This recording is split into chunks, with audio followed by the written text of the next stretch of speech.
إن الحمد لله نحمده ونستعينه ونستغفره ونعوذ بالله من شرور أنفسنا ومن سيئات أعمالنا من يهده الله فلا مضل له ومن يضلله فلا هادي له وأشهد أن لا إله إلا الله وحده لا شريك له وأشهد أن محمدا عبده ورسوله أما بعد فإن خير الحديث كتاب الله وخير الهدي هدي محمد صلى الله عليه وسلم وشر الأمور محدثاتها وكل محدثة بدعة وكل بدعة ضلالة وكل ضلالة في النار فأعوذ بالله السميع العليم من الشيطان الرجيم بسم الله الرحمن الرحيم يا أيها الذين آمنوا اتقوا الله حق تقاته ولا تموتن إلا وأنتم مسلمون يا أيها الناس اتقوا ربكم الذي خلقكم من نفس واحدة وخلق منها زوجها وبث منهما رجالا كثيرا ونساء واتقوا الله الذي تساءلون به والأرحام إن الله كان عليكم رقيبا يا أيها الذين آمنوا اتقوا الله وقولوا قولا سديدا يصلح لكم أعمالكم ويغفر لكم ذنوبكم ومن يطع الله ورسوله فقد فاز فوزا عظيما وقال الله عز وجل بسم الله الرحمن الرحيم حافظوا على الصلوات والصلاة الوسطى وقوموا لله قانتين۔ سب سے پہلے تمام قسم کی حمد و ثنا بڑائی کبریائی اور بزرگی وہ صلی اللہ عز و جل کے لیے لائق و زیبا ہے جس نے ہمیں اور آپ کو اس دنیا کے اندر پیدا فرمایا۔ بے شمار درود و سلام نازل ہو تمام نبیوں پیغمبروں اور رسولوں پر، خصوصاً تاجدار مکی و مدنی احمد مصطفیٰ محمد مصطفیٰ صلی اللہ علیہ وسلم پر۔ حضرات، خطبہ مسنونہ کے بعد ابھی میں نے آپ کے سامنے سورہ بقرہ کی ایک آیت تلاوت کی ہے۔ رب العزت نے اس آیت میں اپنے مومنین بندوں سے مخاطب ہو کر کے فرمایا کہ حافظوا علی الصلوات، تمام ہی نمازوں کی حفاظت کرو، والصلاۃ الوسطی، اور خصوصیت کے ساتھ درمیان والی نماز یعنی عصر کی نماز کی، وقوموا للہ قانتین، اور تم سب اللہ کے لیے اپنی نمازوں میں خاموشی کے ساتھ، ادب کے ساتھ، اخلاق کے ساتھ کھڑے ہو جاؤ۔ حضرات، نمازوں کی حفاظت کے کئی معنی ہوتے ہیں۔ وقت کے ساتھ نماز پڑھنا، جماعت کی پابندی کے ساتھ نماز ادا کرنا، یا اسی طرح تمام شرائط، واجبات اور مستحبات جو نمازوں کے ہیں ان کا خیال کرتے ہوئے نماز پڑھنا۔ وہیں پر حافظوا علی الصلوات کا ایک اور معنی بھی آتا ہے کہ اپنی نمازوں کو ہر قسم کی غلطی، ہر قسم کی کوتاہی اور ہر طرح کی کمی سے محفوظ رکھنے کی کوشش کی جائے۔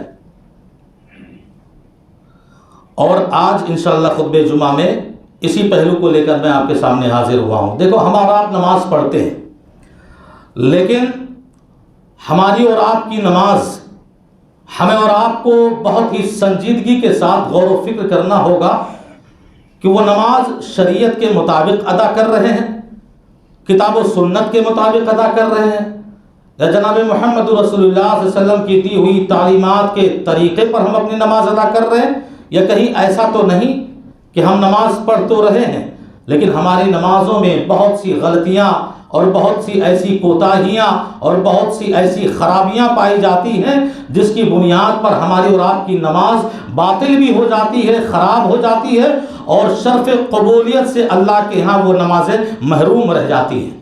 تو آج کے خطبہ جمعہ میں انہی غلطیوں کی چند نشاندہی کے لے کر میں آپ کے سامنے حاضر ہوا ہوں۔ پہلی چیز، ہم اور آپ جو نماز پڑھتے ہیں اور ہمارے اور آپ سے جو غلطی ہوتی ہے، وہ ہم نماز پڑھتے ہیں، اس کے لیے نماز کی جو کنجی ہے وضو، ہمارا وضو ہی صحیح نہیں ہوتا۔ اکثر لوگوں کا ساری زندگی وضو بناتے آئے پر وضو بنانے کا وہ سلیقہ نہیں آیا جو ہونا چاہیے تھا۔ وضو بنا کر آ گئے، کہیں کوہنیاں سوکھی ہوئی ہیں، کہیں ایڑیاں سوکھی ہوئی ہیں۔ اگر اس طرح ہمارا وضو ہے کہ وضو کے وہ اعضاء جنہیں دھلنے کا ہمیں اور آپ کو حکم دیا گیا ہے، اگر بال کے باریک سے بھی زیادہ وہاں پانی نہیں پہنچا تو پھر ہماری نماز ہی باطل ہو جاتی ہے، ہماری نماز اللہ کے ہاں قبول نہیں کی جاتی۔ پیارے نبی جناب محمد رسول اللہ صلی اللہ علیہ وسلم نے اپنے صحابہ کو وضو بناتے ہوئے دیکھا تو کچھ صحابہ کے قدموں کی ایڑیاں سوکھی ہوئی تھیں. آپ صلی اللہ علیہ وسلم نے فرمایا ویل للعقاب من النار، میرے صحابہ یہ ایڑیوں کا وہ حصہ جہاں پانی نہیں پہنچا ہے، جہاں سوکھا ہوا ہے، ان کے لیے جہنم کی وعیدیں ہیں، نار جہنم کی سخت بشارتیں ہیں. اللہ کے نبی صلی اللہ علیہ وسلم نے وہ سخت لہجہ استعمال کیا کہ تمہارے ایڑی کے وہ حصے جو سوکھے ہوئے ہیں انہیں نار جہنم کی وعید سنائی جا رہی ہے. اسی طرح آپ صلی اللہ علیہ وسلم نے ایک صحابی کو دیکھا، وہ نماز کی حالت میں تھے، نماز پڑھ رہے تھے، اور آپ نے دیکھا کہ قدم کے پاس ایڑی کے ہاں وہ ایک سکے کے برابر جگہ سوکھی ہوئی ہے، پانی پہنچا ہی نہیں، پانی وہاں تک پہنچا ہی نہیں. آپ صلی اللہ علیہ وسلم نے اسی نماز کی حالت میں فرمایا کہ چھوڑو اپنی نماز اور جاؤ دوبارہ نئے سرے سے وضو بنا کر آؤ اور اپنی نماز دہراؤ.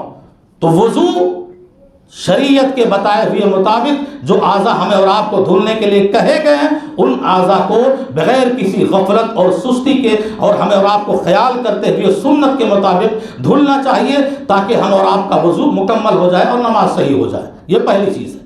اس کے بعد نماز میں ہم اور آپ سے جو غلطی ہوتی ہے اس میں سے ایک غلطی یہ کہ نماز کے لیے جب ہم کھڑے ہوتے ہیں، اور نماز ہی کیا کوئی بھی عبادت کے لیے ہم اگر کھڑے ہوں تو سب سے پہلے نیت ضروری ہے.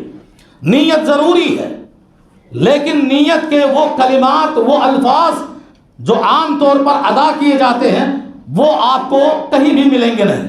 نیت کا معنی ہے دل کا ارادہ، دل کا عمل. زبان سے الفاظ کی شکل میں، کلمات کی شکل میں نیت کی جائے، جیسے ہمارے بہت سارے والے دنیا میں پائے جانے والے وہ باقاعدہ زبان سے نیت کرتے ہیں.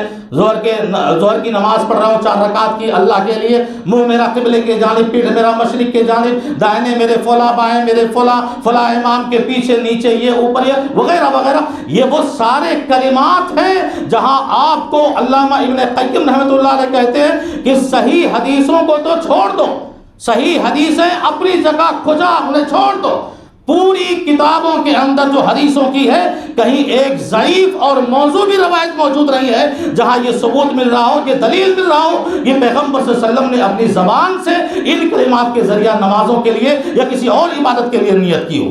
ذرا سوچو کہ وہ صحابہ جو اپنے نبی سے اتنا پیار کرنے والے، اپنی نبی سے اتنی محبت کرنے والے کہ تکبیر تحریمہ سے لے کر کے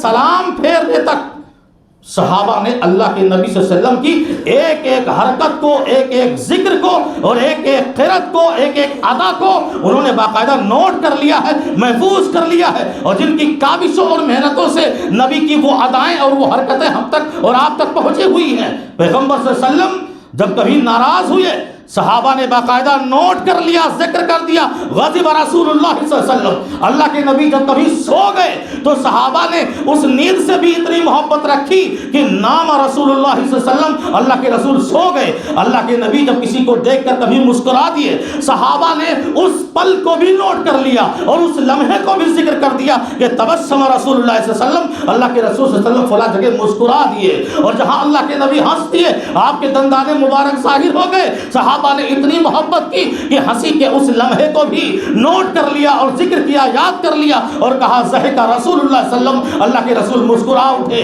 پیغمبر کی ایک ایک ادا کو صحابہ نے ذکر کیا اپنی باتوں میں، اپنی حدیثوں میں، اپنے بیانات میں. لیکن حدیثوں کی پوری کتابیں کھگال لو، پوری کتابیں اٹھا لو، آپ کو کسی بھی صحابہ کے زبان سے نہ ابو بکر رضی اللہ تعالیٰ عنہ، نہ عمر رضی اللہ تعالیٰ عنہ، نہ عثمان غنی رضی اللہ تعالیٰ عنہ، نہ ہمارے اسلاف کسی نے اپنی زبان سے نیت کے یہ کلمات اور یہ الفاظ اپنے زبان سے ادا نہیں کیے. لہذا اہل علم کہتے ہیں کہ اس طرح الفاظ کے ذریعہ زبان سے نیت کرنا یہ بدعت ہے، یہ بدعت ہے. اور صحیح یہ ہے کہ نیت دل کے ارادے کا نام ہے، نیت دل کے عمل کا نام ہے. آپ گھر سے مسجد کے لیے روانہ ہو چکے ہیں، آپ کو روڈوں اور سڑکوں پر کسی سے یہ کہنے کی ضرورت نہیں ہے کہ ہم ظہر کی نماز کے لیے جا رہے ہیں، ہم 4 رکعت پڑھیں گے، ہم 2 رکعت پڑھیں گے، ہم اس امام کے پیچھے ہوں گے، اور امام کہیں بدل جائے تو ساری نماز خراب ہو گئی آپ کی. تو زبان سے نیت کرنے کا کوئی مطلب نہیں.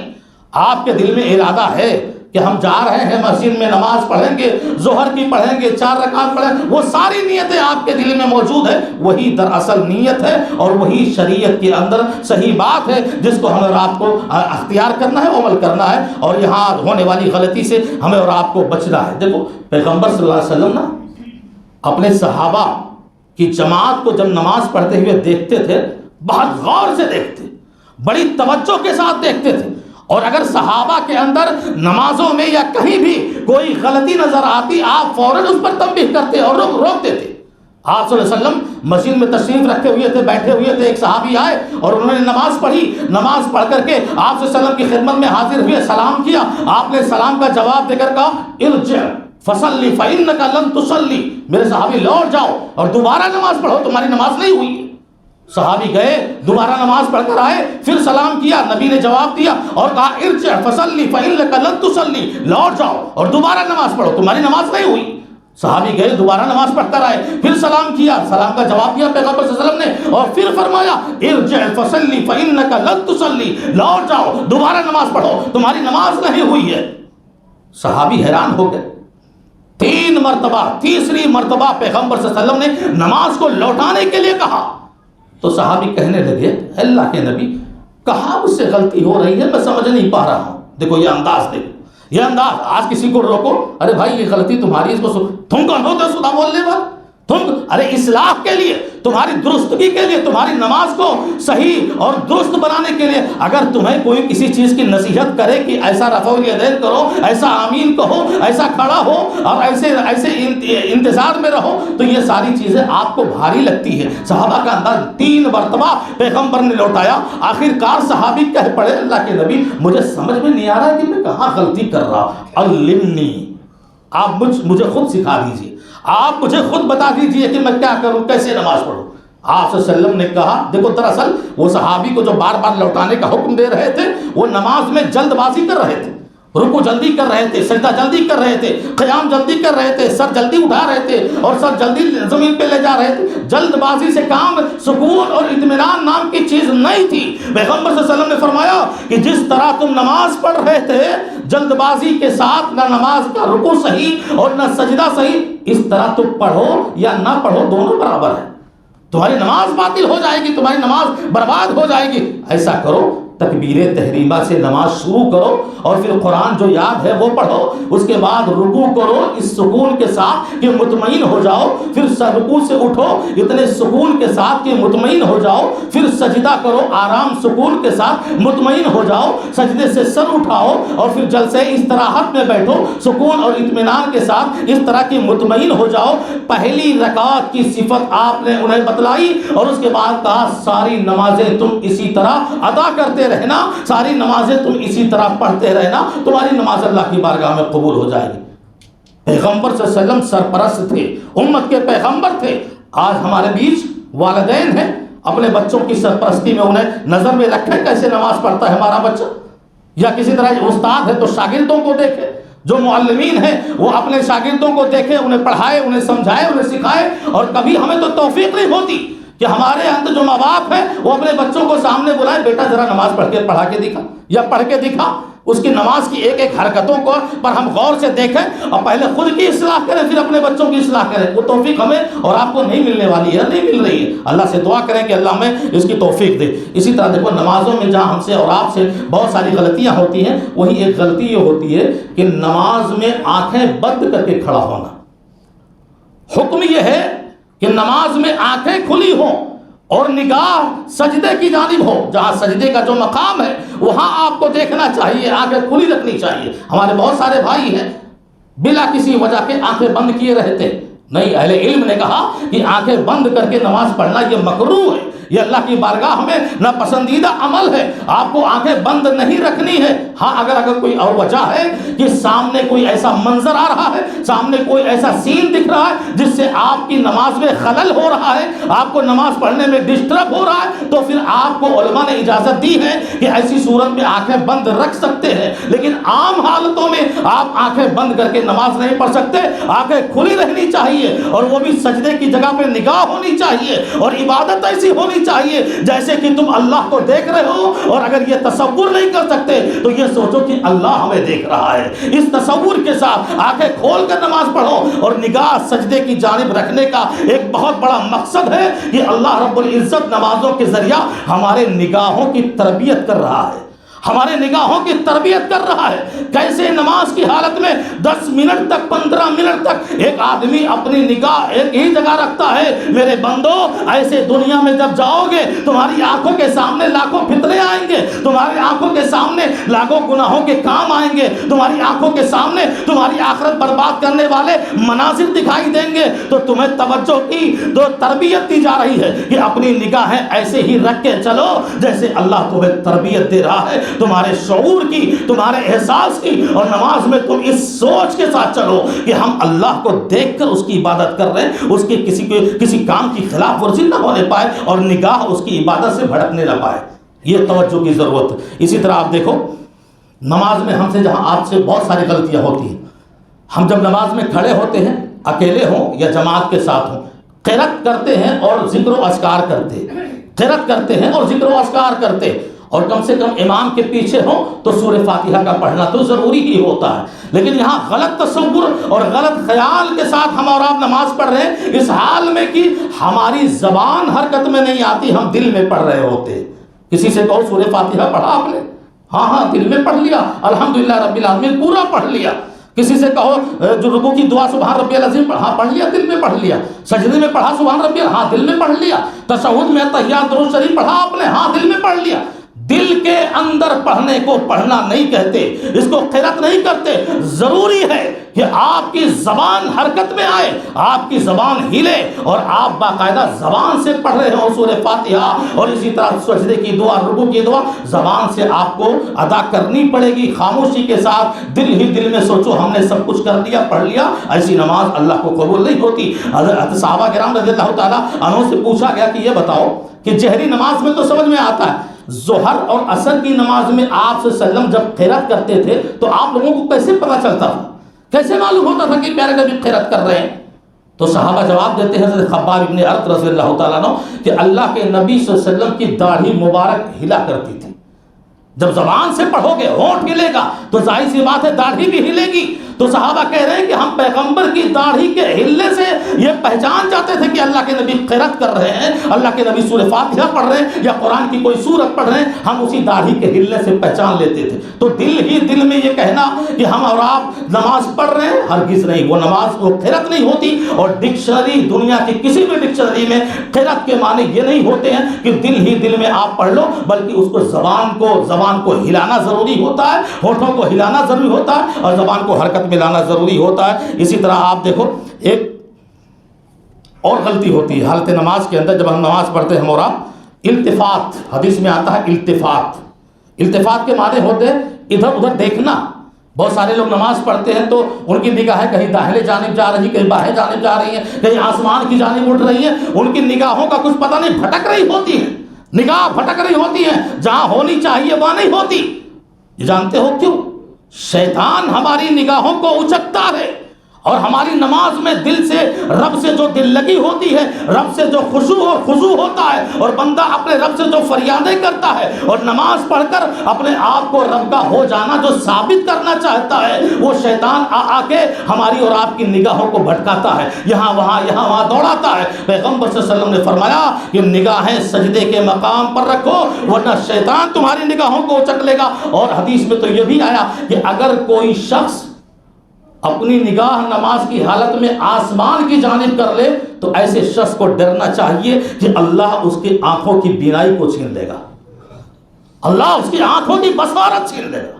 اگر کوئی شخص نماز کی حالت میں یہاں وہاں دیکھے، اور خاص کر اپنی نگاہ کو جب آسمان کی جانب لے جائے، اسی لیے پیغمبر صلی اللہ علیہ وسلم نے التفات سے اور یہاں وہاں دیکھنے سے منع کیا ہے۔ اور حالت نماز میں ہم اور آپ سے جو اور بھی غلطیاں ہوتی ہیں، ان میں سے غلطی یہ ہے کہ نماز پڑھ رہے ہوتے ہیں اور بہت سی مختلف حرکتیں ہم اور آپ کرتے ہیں، جیسے بے جا جسم کو کھجلانا، یا اسی طرح آپ کپڑے بار بار درست کر رہے ہیں، آپ داڑھی بار بار سنوار رہے ہیں، اور آج تو نوجوانوں کا یہ عالم ہے بیچارے، جو نماز بھی اللہ نے توفیق دیا الحمدللہ کہو، نوجوانوں کو اگر عبادت نماز کی توفیق مل جائے واللہ اس کی خوش نصیبی اس سے بڑی اور کچھ نہیں ہو سکتی ہے۔ لیکن نوجوان ہمارا کہیں کہیں بھٹک جاتا ہے، عبادت نماز میں آ رہا ہے، نماز پڑھ رہا ہے، لیکن بال اس کے اتنے بڑے بڑے ہیں کہ نماز سے زیادہ وہ اپنے بال سنوارتا ہے۔ آپ کہیں بھی دیکھو تو بال سنوار رہا ہے بار بار، وہ دعا کیا پڑھے گا، وہ رکوع کیا کرے گا، وہ سجدے کیا کرے گا۔ بعض لوگ گھڑی اپنا درست کر رہے ہوتے، بعض لوگ بے جا حرکتیں۔ پیغمبر صلی اللہ علیہ وسلم نے ان تمام حرکتوں کو نمازوں کا بگاڑنا کہا ہے اور نمازوں سے کھلواڑ کرنا کہا ہے۔ یہ نمازوں سے کھلواڑ کر رہے ہیں لوگ جو ایسی حرکتیں بار بار کرتے ہیں۔ آپ ذرا سوچو، دنیا کی مثال لے لو، کسی بادشاہ کے سامنے سپاہیوں کو کھڑا ہوتے ہوئے دیکھے ہو، کوئی منظر دیکھو کہ جہاں بادشاہ ہو اور اس کے سامنے اس کے سپاہی اور دربان ہو، کتنے ادب سے، کتنی خاموشی کے ساتھ اپنی ایک انگلی کو بھی وہ حرکت میں نہیں لاتے، بادشاہ کی توہین ہو جائے گی۔ باادب وہ کھڑے ہوتے ہیں، خاموشی کے ساتھ وہ کھڑے ہوتے ہیں، یہاں تک کہ اگر انہیں کوئی تکلیف ہوتی ہے تو بھی وہ برداشت کر کے باادب باخاموشی کھڑے رہتے ہیں۔ اور ہم اور آپ تو شہنشاہ، بادشاہوں کے بادشاہ اللہ رب العزت کی عبادت میں لگے ہوئے ہیں، پھر ہماری توجہ اس طرح بھٹکے اور ہماری توجہ اس طرح قائم رہے اور ہم اللہ رب العزت کی شان میں جو نماز پڑھ رہے ہیں اس طرح ادب اور خاموشی۔ اسی لیے اللہ نے کہا وَقُومُوا لِلَّهِ قَانِتِينَ، خاموشی کے ساتھ، ادب کے ساتھ، احترام کے ساتھ۔ دنیا میں بادشاہوں کا احترام بہت لوگوں نے کیا ہے، دنیا میں وزیروں کا احترام، پردھانوں کا احترام بہت لوگوں نے کیا ہے۔ اللہ کا احترام کر کے دیکھو کتنا مزہ آتا ہے، کتنی لذت آئے گی آپ کو۔ اللہ کے احترام میں خاموشی کے ساتھ کھڑے رہو۔ ایک صحابی تھے، آپ صلی اللہ علیہ وسلم نے دیکھا کہ وہ اپنی داڑھی سے کھلواڑ کر رہے ہیں۔ کھلواڑ کا مطلب داڑھی پہ بار بار ہاتھ لے جا رہے ہیں۔ تو آپ صلی اللہ علیہ وسلم نے فرمایا کہ جس کے دل میں خشوع نہ ہو اس کے جسم کے اعضاء میں بھی خشوع نہیں باقی رہ جاتی۔ یعنی دل جب اللہ سے نہ لگا ہو تو اس کے جسم کے اعضاء بھی اللہ سے نہیں لگتے ہیں، وہ دنیا میں اسی طرح کھلواڑ کرتے ہیں اپنی نمازوں کے ساتھ۔ اسی طرح آپ اور ہم بہت سی غلطیاں یہاں کرتے ہیں، وہاں ایک غلطی اور بھی، نماز میں ہم جلد بازی سے کام لیتے ہیں، جلدی کام کرتے ہیں اور ہم چاہتے ہیں کہ جلدی سے نماز پڑھ کے یہاں سے روانہ ہو جائے۔ اللہ کے نبی صلی اللہ علیہ وسلم نے نہا رسول اللہ صلی اللہ علیہ وسلم عن نقرۃ الغراب، اللہ کے نبی نے کوے کی ٹھوڑ مارنے کی طرح نماز پڑھنے کو سخت منع کیا ہے۔ کوہ جب ٹھوڑ مارتا ہے کوئی چیز کھانے کے لیے سکنڈوں نہیں لگتا، وہ اپنا سامان کھانے کا لے کے اٹھ کے بھاگ جاتا ہے۔ کوے کی ٹھوڑ مارنے کی طرح ہمیں اور آپ کو نماز نہیں پڑھنی ہے۔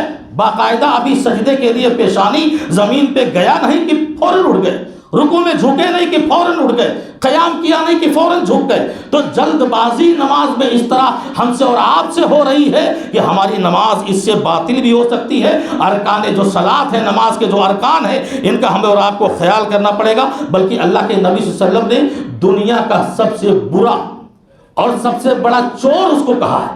دنیا میں چور آپ کو بہت ملیں گے، سامان چرانے والے، کپڑے چرانے والے بہت سے ملیں گے آپ کو، لیکن شریعت نے سب سے برا اور سب سے بڑا چور جس کو کہا ہے وہ نماز کا چور ہے۔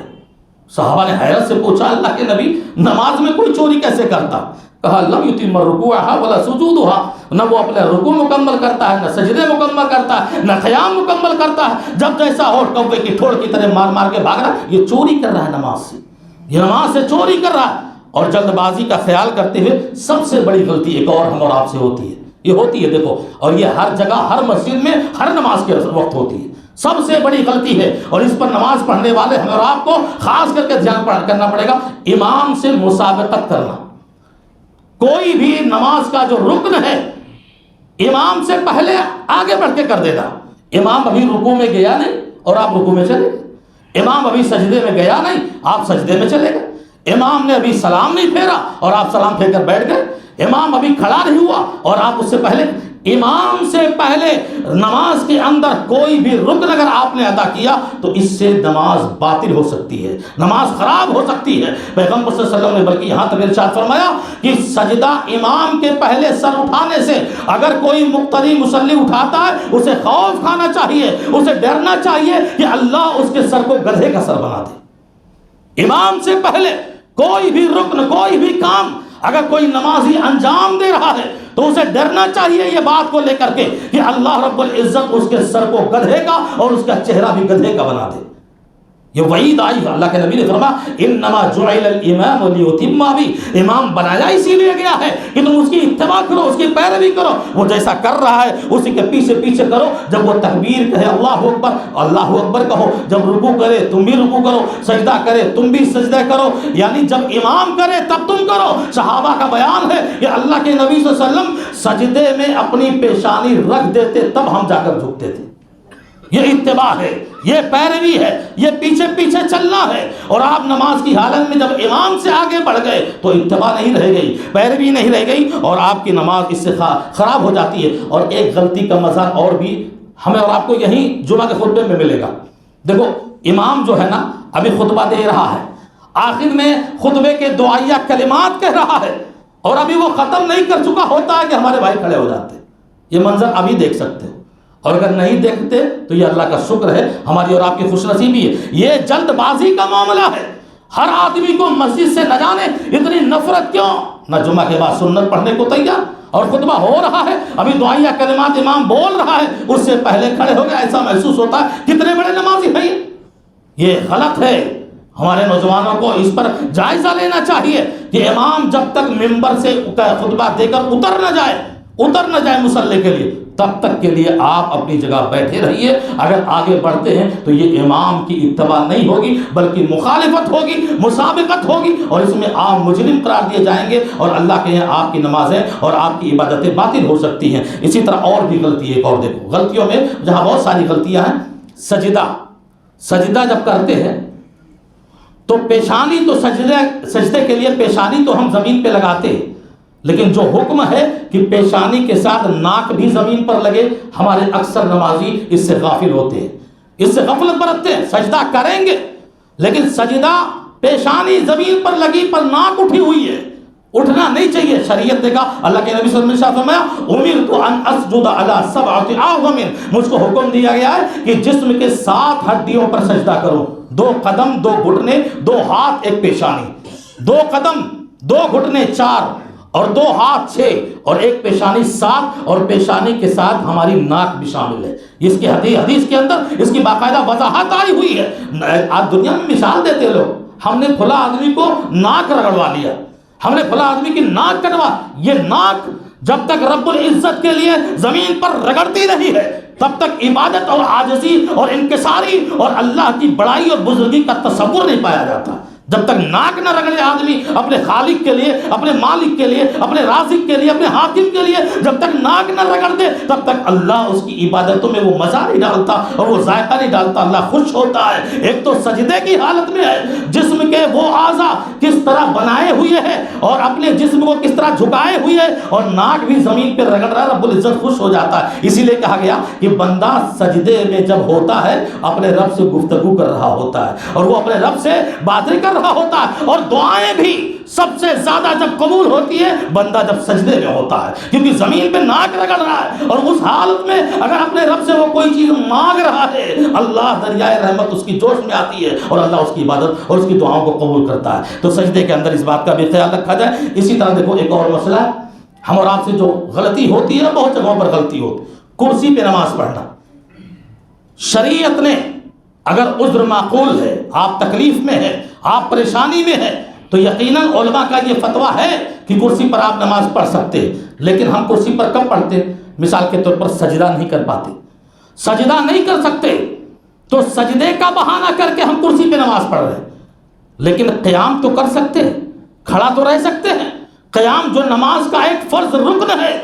آپ بازاروں میں گھوم رہے ہیں، آپ ہوٹلوں میں جا رہے ہیں، گھر سے مسجد تک آ رہے ہیں، قیام کر کے چلنے میں آپ کو کوئی دشواری نہیں ہو. ہاں دشواری ہے تو سجدے میں ہو رہی ہے، آپ کے بدن میں کمزوری ہے، ہڈیاں کمزور ہے، سجدے میں تکلیف ہو رہی ہے، سجدہ نہیں کر پا رہے، ٹھیک ہے. لیکن سجدے کا بہانہ کر کے آپ قیام جیسے فریضے کو چھوڑ دیں، یہ اچھی بات نہیں ہے. اس پر جائزہ لینا چاہیے ہمیں اور آپ کو. ہٹے کٹے نہ جانے کہاں کہاں دوڑتے ہیں پوری دنیا کے اندر، اور جب مسجدوں میں آئیں گے تو کرسی تلاش کریں، زمین پہ بیٹھ جاؤ. واللہ اللہ کو خوش کرنا ہے، چھوڑ دو کرسی، زمین پہ بیٹھ جاؤ. اگر سجدہ نہیں کر سکتے آپ تھوڑا سا سر جھکاؤ. عمران بن حسین رضی اللہ تعالیٰ عنہ آئے، اللہ کے نبی صلی اللہ علیہ وسلم سے کہا، اے اللہ کے نبی بواسیر کی بیماری ہے. دیکھو یہ عذر جو ہمارے اور آپ کے بیچ ہے، یہ عذر لیے ہوئے صحابہ گزر چکے. اور وہ طریقہ پیغمبر بتا چکے، اس طریقے سے ہم اور آپ ہٹیں گے۔ ایک سنت ختم کرو گے، ظاہر سی بات ہے دوسری بدعت آئے گی۔ ہم اور آپ نے سنت ختم کیا، کہا صحابی نے لگنے بواسیر کی بیماری ہے، کیسے نماز پڑھوں، کیسے نماز پڑھوں؟ اس حدیث پہ غور کرنا، ہر نمازی کے لیے زندگی کے کسی بھی مسئلے میں اور کسی بھی معاملے میں اور کسی بھی پریشانی میں اور کسی بھی تکلیف میں اور کسی بھی مرحلے سے گزر رہا ہو، ہر مرحلے کا علاج اس حدیث میں موجود ہے۔ ہر نمازی کے لیے ہر مسئلے کا حل موجود ہے۔ عمران بن حذیفہ کہ بواسیر ہے کھڑا، کیسے نماز پڑھوں؟ اللہ کے نبی صلی اللہ علیہ وسلم نے کیا نصیحت فرمائی؟ کہا فصلی قائما، کھڑے ہو کے نماز پڑھو۔ فَإِن لَّمْ تَسْتَطِعْ، کھڑے ہو کر نہیں پڑھ سکتے، فصلی قاعدا، بیٹھ کر نماز پڑھو، بیٹھ کر نماز پڑھو، کرسی نہیں کہا، بیٹھ کر نماز پڑھو۔ اور پھر اللہ کے نبی نے کہا فَإِن لَّمْ تَسْتَطِعْ، اگر بیٹھ کر بھی نہیں پڑھ سکتے، اتنی کمزوری ہے، لیٹ کے پڑھو۔ اب اس سے بڑی سہولت ہمیں اور آپ کو نمازیوں کو کیا چاہیے؟ کھڑا ہو کے، ہاں اگر معذور ہے کھڑا بھی نہیں ہو سکتے تو شریعت کہاں کہہ رہی ہے کہ تم کھڑے ہو کر ہی پڑھو؟ تمہیں اجازت دے رہی ہے بیٹھ کے پڑھ لو، بیٹھ کے نہیں پڑھ سکتے لیٹ کے پڑھ لو۔ ارے اشارے سے پڑھ سکتے ہو، یہ اسلام اور یہ ہمارا دین اتنی سہولت ہمارے اور آپ کے لیے پیدا کرتا ہے۔ کرسیوں سے اور بیجا قیام جیسا فریضہ، قیام جو کھڑے ہو کے ہم عبادت کرتے ہیں با ادب خاموشی کے ساتھ، جو ہم نماز کھڑے ہو کے پڑھتے، یہ اتنا بڑا فریضہ ہے جس کو ایک سجدے کی وجہ سے آپ اور ہم چھوڑ رہے ہیں اور کرسی پہ بیٹھ کے نماز پڑھ رہے ہیں۔ تو میرے بھائی اور دوستو، غور کرنے کی بات ہے اور آپ کو کہ نمازیں اپنی استطاعت کے مطابق جو ارکان ہیں، جو رکن ہیں اور جو فرائض ہیں، جو واجبات ہیں، جو مستحبات ہیں، ہمیں اور آپ کو اس طرح کا خیال کرنا چاہیے۔ 2 منٹ کے اندر ایک اور بات بتا دوں جو ہماری غلطی ہوتی ہے، ہم اور آپ غلطی کرتے ہیں۔ مسجد میں کسی ایک جگہ کو خاص کر لینا، کوئی آئے اور بولے میں یہی نماز پڑھوں گا، خاص جگہ ایسا ہوتا ہے، مسجد میں کسی جگہ کو اپنے لیے خاص کر دینا، میں یہی نماز پڑھوں گا۔ پیغمبر صلی اللہ علیہ وسلم نے سخت منع کیا ہے، کہا مسجد میں کسی جگہ کو خاص کر کے اپنے لیے نماز نہ پڑھو، اس اونٹ کی طرح کہ جو اونٹ جہاں بیٹھتا ہے وہیں جا کے بیٹھتا ہے، اس کی جو جگہ ہوتی ہے وہ اونٹ وہیں جا کے بیٹھے گا۔ تو تم ایسا نہ کرو کہ مسجد کی کسی جگہ کو خاص کر لو، ہم یہیں بیٹھتے تو آ کر یہیں بیٹھیں گے، نہیں، جہاں جگہ پاؤ بیٹھ جاؤ۔ مجھ سے پہلی صف میں خالی ہے وہاں بیٹھ جاؤ، دوسری میں خالی ہے وہاں بیٹھ جاؤ، دوسری پھل ہو گئی، تیسری، مسجد کے جہاں آپ کو جگہ ملے سکون سے بیٹھ جاؤ۔ اور اگر کسی جگہ کو خاص کر لو گے بہت بڑی چیز سے محروم ہو جاؤ گے۔ کون سی چیز جانتے ہو؟